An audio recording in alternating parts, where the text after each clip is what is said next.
Hello बच्चों, कैसे हैं आप। तो आज मैं आपको कराने जा रहा हूँ कक्षा 10 का अध्याय जो है वो 8 है। नाम है इसका आनुवांशिकता एवं जैव विकास। तो शुरू करते हैं।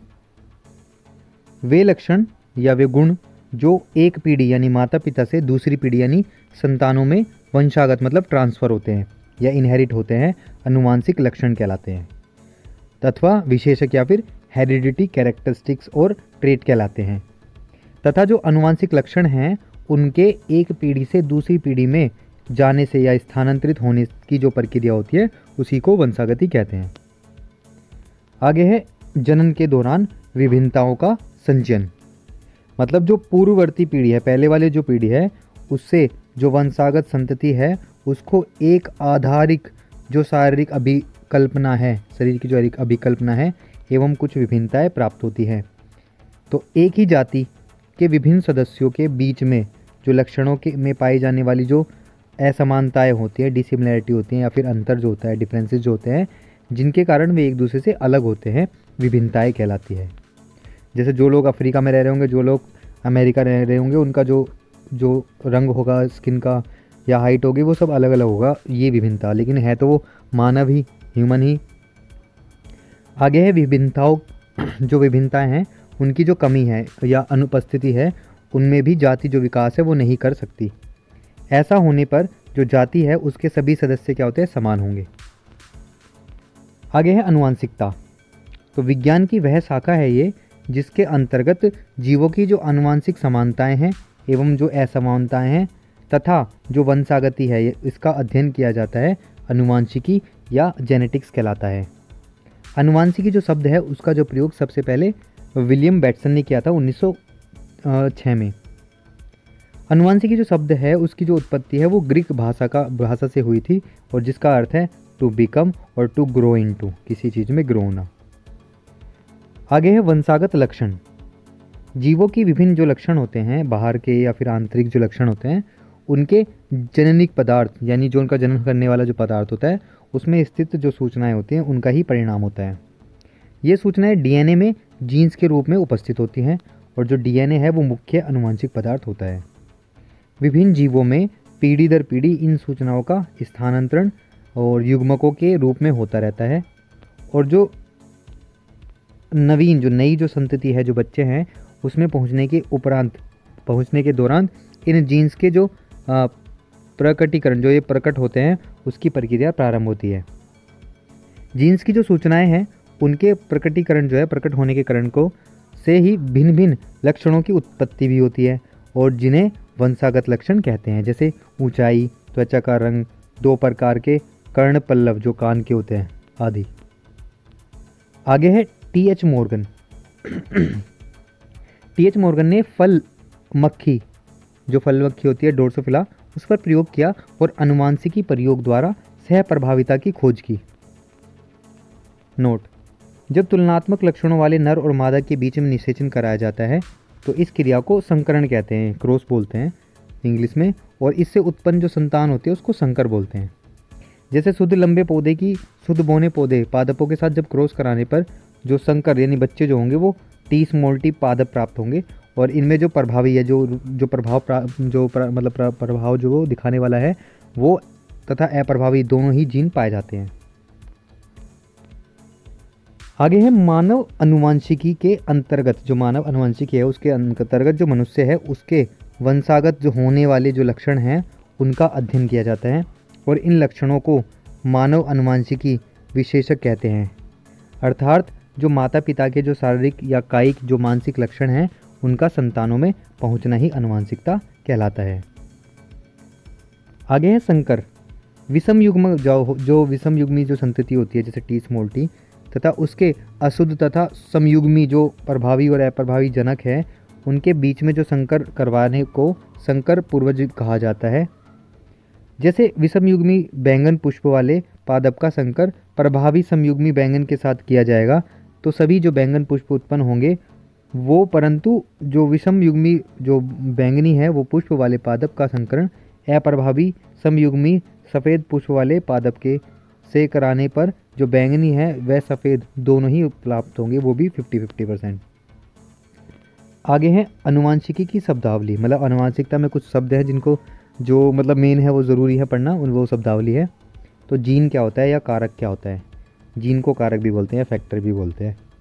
मेंडल के अनुसार, जो मेंडल थे वो साइंटिस्ट थे, उनके अनुसार जो जीवित है, सजीव है, उनके प्रत्येक लक्षण का नियंत्रण कुछ कारकों या निर्धारकों पर द्वारा होता है, और अनुवांशिक जो आधुनिक अनुवांशिक है उसमें इन्हीं कारकों को जीन कहा गया है या कहा जाता है।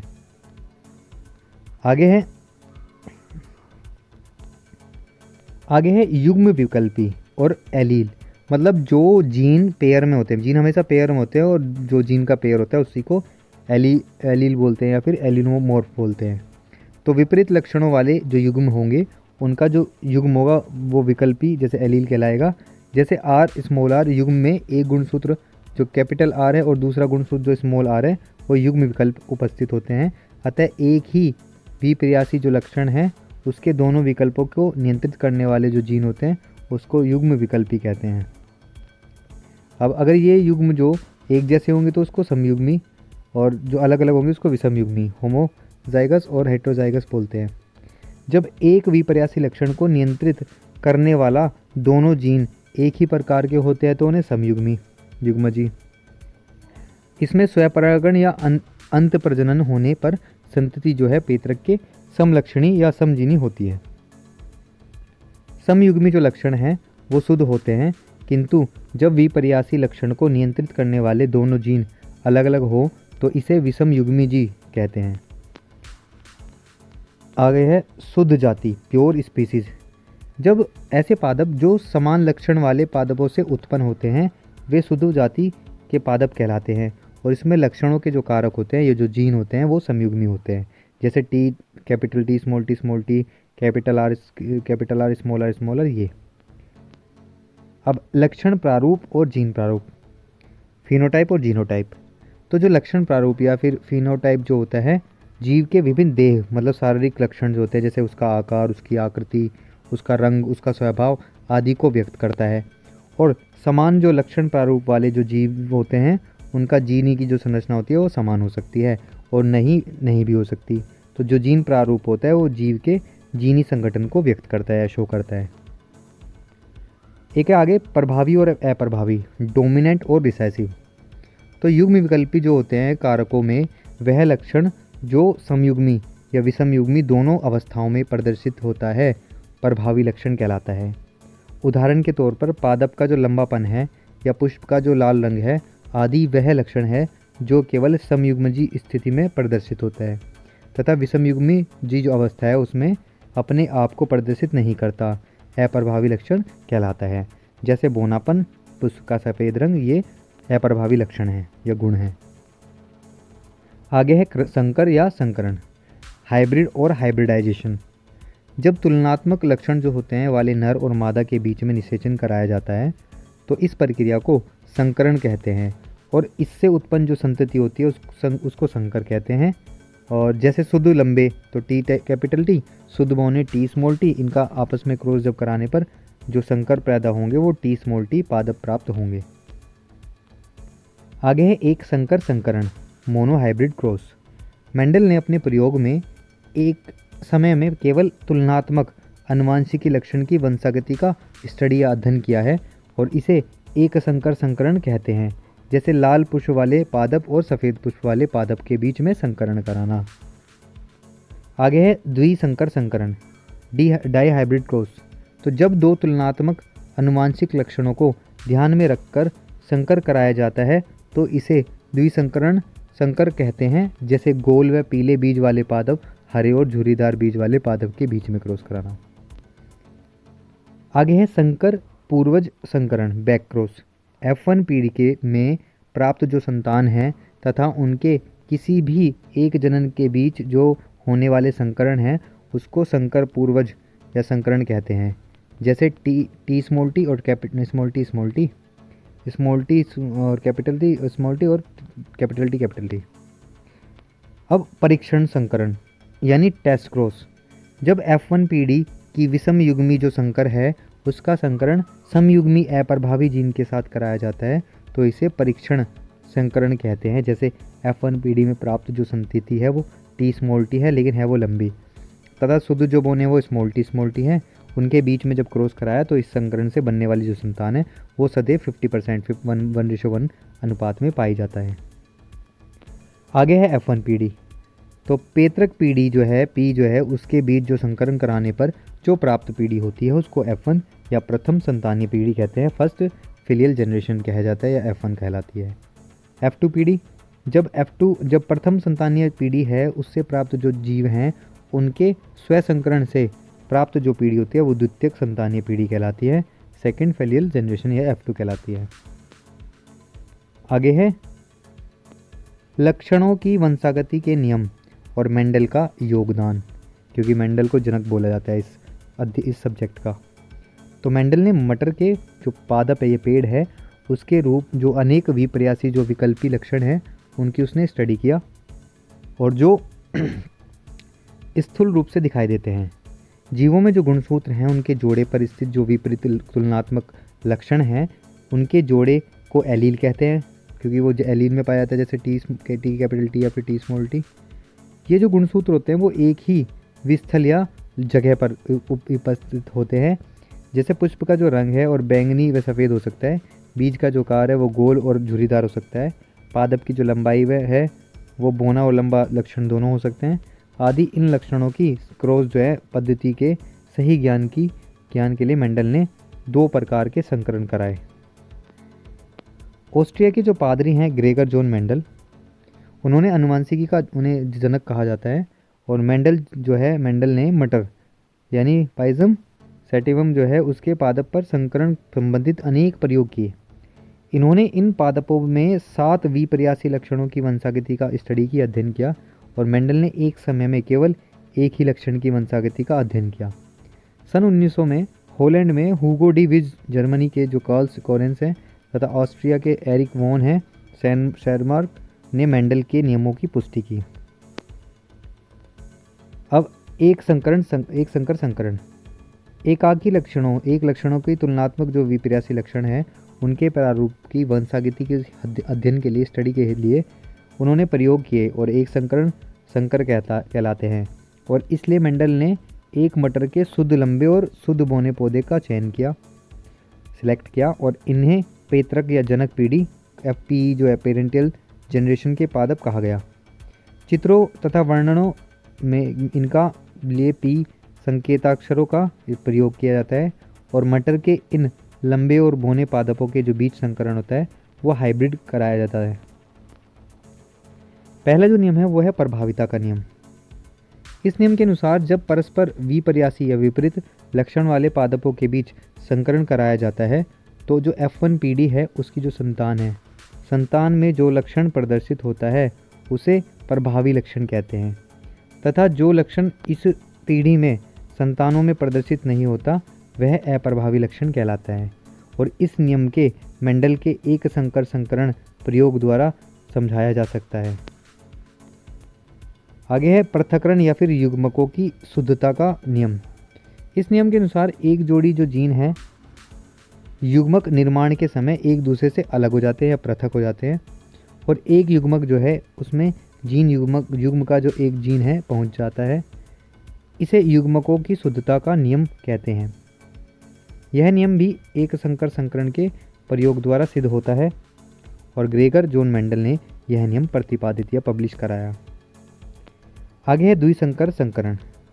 मेंडल ने बाद में एक ही समय पर 2 जोड़ी विपर्यासी लक्षणों के स्थानांतरण तथा पृथक्करण के प्रयोगों का व्यवहारिक अध्ययन किया, और जिसे द्विसंकर संकरण कहते हैं। मेंडल ने जब गोल बीज और पीले बीज जो है बीजपत्र वाले पादपों तथा झुर्रीदार बीज तथा हरे बीज वाले जो पादप है उनके बीच में संकरण करवाया, तो जो F1 पीढ़ी थी उसमें केवल गोल बीज और पीले बीजपत्र वाले पादप उत्पन्न थे। झुर्रीदार बीजों की उपस्थिति अप्रभावी लक्षण है, और जबकि मटर के जो बीज है उसका आकार तथा पीला रंग प्रभावी लक्षण है। इन पादपों के स्वपरागण करवाने पर उन्होंने 4 प्रकार के संयोजन प्राप्त हुए। पादप गोल बीज था तथा पीले बीज बीजपत्र युक्त 315 थे। पादप गोल बीज और हरे बीजपत्र वाले 108 थे, और जो झुर्रीदार बीज थे और पीले बीज थे वो 101 थे, और जो झुर्रीदार बीज थे और हरे थे वो 32 थे। तो इनसे ये पता चलता है इस प्रकार जो F1 पीढ़ी है उसकी जो संतान है संततियों में इन 4 प्रकार के पादपों की संख्या क्रम से 9:3:3:1 का अनुपात रहा। ये लक्षण प्रारूप अनुपात है और इसे द्विसंकर अनुपात या डाइहाइब्रिड रेशो कहते हैं। स्वतंत्र अपव्यूहन का नियम जो इसने दिया, इस नियम के अनुसार जब 2 या 2 से अधिक असंबंधित जो प्रभावी लक्षण हैं पादपों के बीच संकरण कराया जाता है तो उनके जो जीन है युग्म है उनके कारकों का अलग होना या पृथक या अपव्यूहन जो है स्वतंत्र रूप होता है। अर्थात ये जो स्वतंत्र रूप है उससे अलग होकर पृथक होकर जनक के किसी भी लक्षण के साथ संयोग बनाते हुए संतानीय पीढ़ी में जाते हैं। मेंडल के इस नियम को व्याख्या जो है वो द्विसंकर संकरण के आधार पर ही की जा सकती है। आगे लक्षणों की अभिव्यक्ति। डीएनए वह भाग है जिसमें किसी प्रोटीन संश्लेषण के लिए सूचना होती है और उसे जीन कहते हैं। जीन शब्द का प्रयोग सबसे पहले जॉनसन ने किया था और प्रोटीन विभिन्न लक्षणों के अभिव्यक्ति को नियंत्रण करते हैं, जैसे पादप की लंबाई की मात्रा पर निर्भर करती है और हार्मोन एंजाइम पर निर्भर करता है, जिससे यह उत्पादित होता है कि यह एंजाइम जो है प्रकीर्ण जो है दक्षता से कार्य करता है सही तरीके से, तो हार्मोन पर्याप्त मात्रा में बनेगा और पादप लंबा होगा। यदि इस प्रोटीन के जीन में कुछ परिवर्तन आया तो प्रोटीन की क्षमता पर प्रभाव पड़ेगा और हार्मोन की मात्रा भी कम होगी और परिणाम के हिसाब से जो पादप का पादप जो है वो बोना होगा और अतः जो जीन होगा वो लक्षणों को नियंत्रित करते हैं। वंशागति की क्रियाविधि।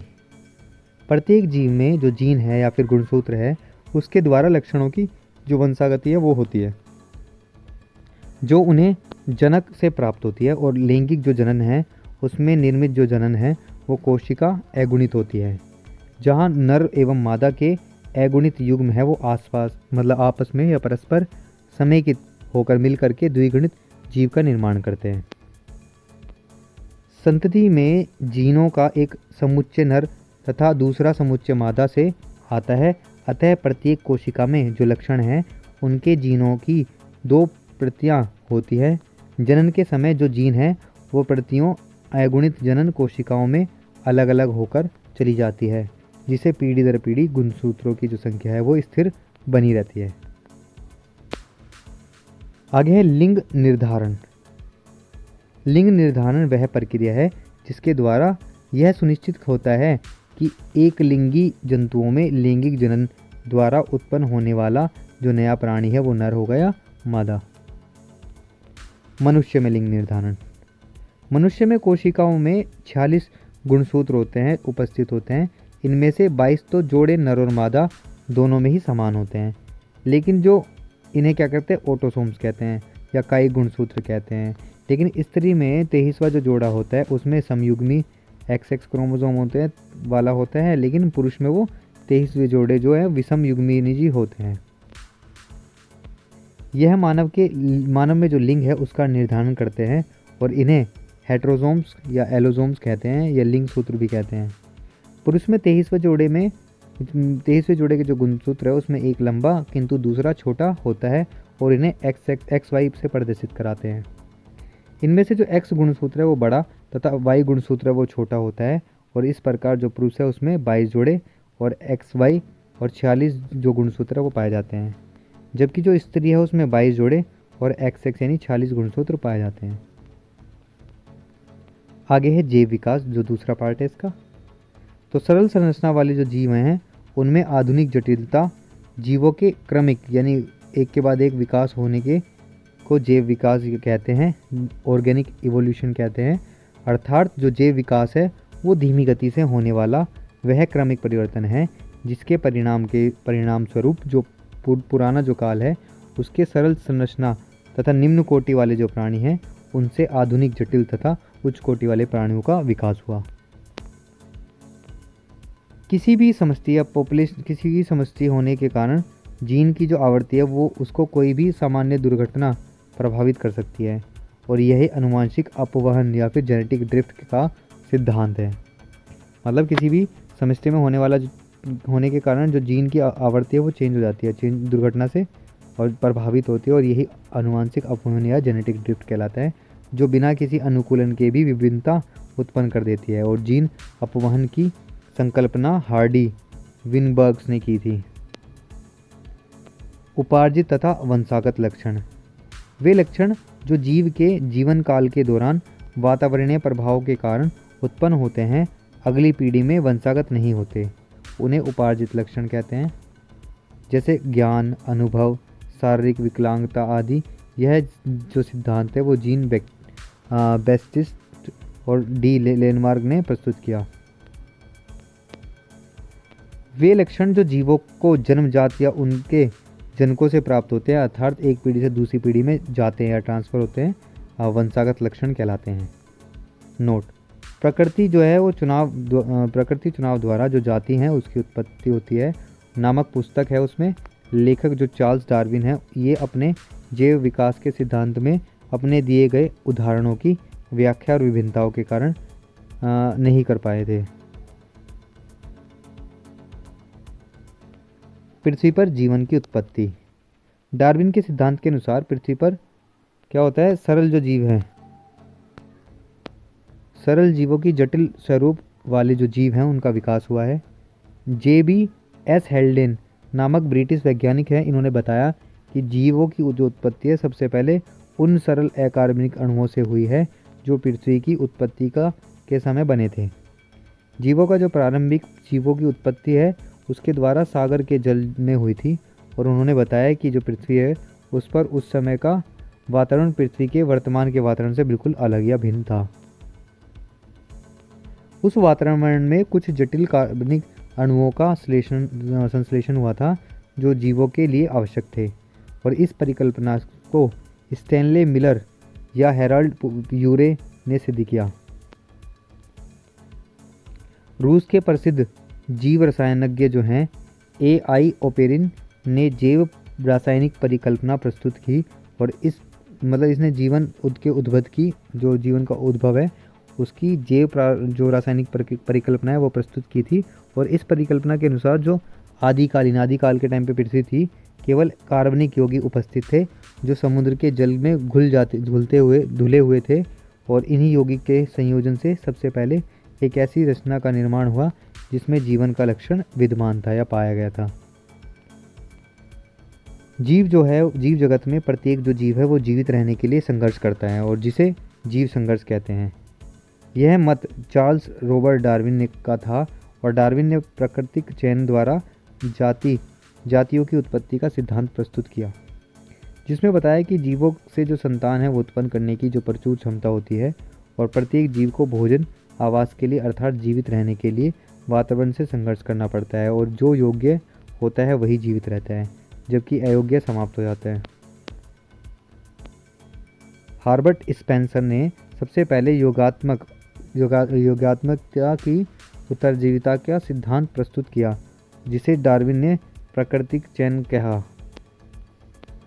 जाति उद्भव, जाति अंत प्रजनन वाले ऐसे जीवों का समूह है जो अनेक स्थानों में समूहों में रहते हैं। किसी जनसंख्या के सारे सदस्यों में के जीन जो है वो मिलकर उस जनसंख्या के जीन पूल बनाते हैं, और एक जननिक रूप से समांग जनसंख्या का 2 या 2 से अधिक जनसंख्याओं जो हैं उनको आनुवंशिक रूप से अलग या भिन्न तथा जननिक पृथक या अलग युक्त होते हैं, उसमें टूटना नई जातियों का निर्माण या जाति उद्भव कहलाता है। ये जो जातियाँ हैं वो छोटे छोटे स्थानिक या भौगोलिक समूहों में बटी होती हैं, और ये समूह आबादी कहलाते हैं। और इस आबादी में जो जीन है वो पुनर्योजन, जीन रिकॉम्बिनेशन, स्वतंत्र अपव्यवन, इंडिपेंडेंट एशॉर्टमेंट, जीन उत्परिवर्तन यानी जीन म्यूटेशन एवं गुणसूत्र विपथन या फिर क्रोमोसोमल एबरेशंस द्वारा विभिन्नताएं बढ़ती जाती हैं, जिसके फलस्वरूप जो जीव है वो संयोगिक लैंगिक संगम करने में सक्षम नहीं रह पाते, और अंत में इन आबादी के जो जीव हैं उनके बीच पृथक्करण या जननीय अलगाव हो जाता है, जिसके प्रत्येक आबादी में एक नई जाति का निर्माण हो जाता है। आगे है विकास एवं वर्गीकरण। जैव विकास एक लगातार चलने वाली विकास की प्रक्रिया है परंतु यह प्रक्रिया इतनी धीमी और लंबी होती है कि इसके प्रकृति में होते हुए देख पाना संभव नहीं है, और इस प्रक्रिया का अध्ययन विभिन्न प्राणियों की सहायता से किया जा सकता है जो निम्नलिखित हैं। आगे है समजातता या फिर समजात अंग।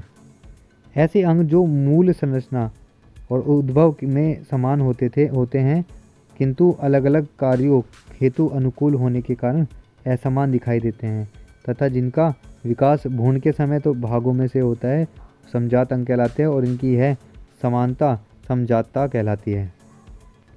उदाहरण के लिए जो सील है उसके फ्लिपर जो है टांगे, अगली जो टांगे तैरने के लिए, और घोड़े की उंगलियां अगली टांगे दौड़ने के लिए, और मनुष्य के हाथ वस्तुओं को पकड़ने के लिए अनुकूलित होते हैं, और इनके कार्य अंतर होते हुए भी इनकी मूल संरचना और उत्पत्ति में भी समानता होती है।